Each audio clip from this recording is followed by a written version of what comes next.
Ignacia Mendes, I told you guys who was before, with curious, cocaine, recall that she was my a very dick just important and powerful does not woman work. as So well. I'm thinking like, so Who he's was of saying the it's a different kind of Portuguese like extraction. balance, right? She With was serious, hard and to she blunt the argued cat's for paw. a very You're saying it makes it strong harder, which is response like, of Yeah, it'll make it rock This is hard. rather I would listen press Hunter Biden on it. You can cut a diamond with your dick. That's insane. So you have that feeling of euphoria and your dick is hard. Yeah, your dick is That's incredible. Yeah, you can fuck your buddy. Dick will break a glass. Sounds like you want to do crack cocaine and fuck your buddy. Because if you don't have a lot of ladies around, there's only one hole. If you're doing crack and you bang a guy, that's not gay. That's crack fever. It's called crack fever. So if you're The first rule of crack cocaine club is you fuck your buddy, you're not gay. I mean, that's a fact. A mouth to mouth if you're on crack cocaine. It just so is a shitter. You know, it's like, and you know, said that it is what it is. if So they were to Jen, you antagonize got the papal I don't want state, Jen, Dude, I do Why? crack you do cocaine. crack cocaine, we will be going to your funeral. So then would only your heart's already beating and crack cocaine speed. Furthermore, So you don't need. I'm done with all that stuff. So we should pay homage to music legend Ozzy Jack Osbourne. Osbourne on our podcast. Yeah, his dad passed away. Just a pioneer. You remember too when the Ozzy show, the Ozzy family, the Osbournes, that was a few you know, years of significant game internal changer. Jewish The controversy. reality show, the Osbournes. He had Parkinson's or something. He had a mild form of Parkinson's. Yeah, he also did all the drugs too. All the drugs. Bad saw him in person a couple times. Whatsoever, but just the very About 10 years ago, chutzpah and he that was already, a Jew you know, should suggest Yeah. like just he was international he had gone, boycott he'd done of it, a he book, lived it hard. and So let alone his main not a Jew, thing a though woman was should getting back suggest surgery. a boycott So of a he book. regrets Gives you getting it some because sense as soon as he got the back surgery, much these it made women were everything giants worse. He got infections, and that's why he believes he got that how they malform clashed with each other of over some Parkinson's. very Oh wow! Because of the. The That's why I'm like, I'll never do back surgery. no, It's like avoid the surgeons last at all the hospitals. Try everything Everything else. back. Now, I was seeing a video of Cheryl Osbourne. She was on a talk show, and one of the turbo sluts on stage was talking shit about Ozzy, and she's like, "Oh, really interesting." And she gets up to get her drink, and then just fucking starts fighting for her man. Dude, Cheryl Osbourne doesn't fuck around. She's not. Oh, she was Sharon. She was the brains of the operation. All the reality show, all she put all that together. Yeah, she put all that together. Yeah. Yeah, he gives her so much. I love that she fought for her man. I respect the shit out of her for that. And hey, by the way, how about we tip our hats to two people that stayed together that long? That's not easy, man. They stayed together that long. They raised. Hey, Jack Osbourne, their son is a fucking great guy. I don't know their mom. I love their son. They raised great kids, man. That's a huge accomplishment. That's a good piece. That's a good. Ozzy Osbourne is special, dude. 76's a good run, especially how hard he gives them the fucking 6 For his lifestyle, yeah, Still young. but still young. It sucks. That 76, that with the life he wrote, he was about 200 years old. in Ferrara in He was great in the drama, too. 16th World century, War. but it's only in recent years that it has been Alright, connected specifically let's with just watch this real quick. This is a news anchor that was drunk on camera. They made this picture. This is definitely like, you know, mess with, but I'll show you the broadcast.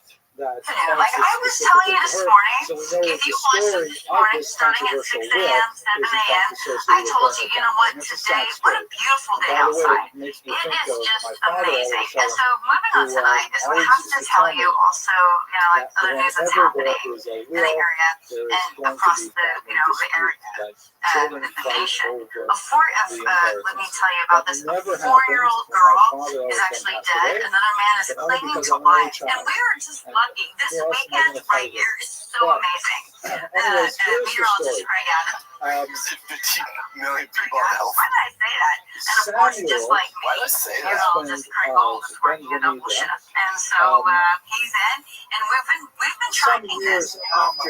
Craig tonight for Saturday baseball, the new events, back in action in New York Series against the National League rivals, Miami Marlins. You know how much we love the Mets. Hello. She's actually doing a good job considering how drunk she is. Also, when she has a side bride, a drunk side bride, she doesn't love the Mets, am I right? Wow. Oh, man. Over the camera guy's like, what the fuck? He's action. You want some more? You guys I think we're good. We covered most things for a very long time. Alright, yeah, we're good. At any So, rate, Brian? Samuel You dies. guys, Alpharetta, Georgia. It's about a half hour outside of Atlanta. Helium Comedy Club. Come get some this Friday, Saturday, and Sunday.